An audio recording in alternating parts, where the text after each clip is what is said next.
So the method for this video is called find. So find method is basically it is looping through our array, and it will find the first item that has the same value as the condition that we passed to it.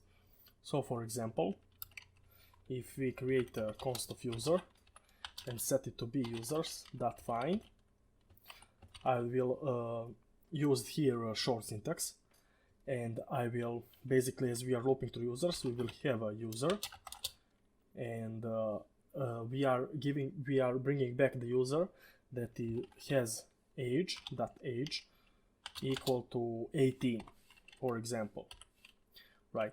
And if I console log this user and I refresh the page, you can see that that find method bring us back Paul with age of 18.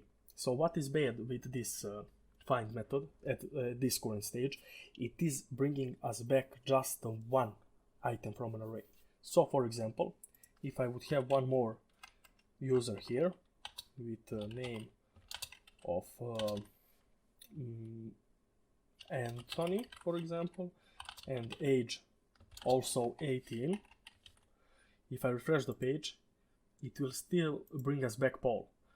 So it is looping to array, so it is looking like first item, name John, age 22, find method, it is looking for age of 18, skipping this one as the age is 27. And here it is, age of 18, so I will use this one. I will bring back this one item from an array, and all of the items after this one are not be read at all with find method. So yeah, that is how find method is working.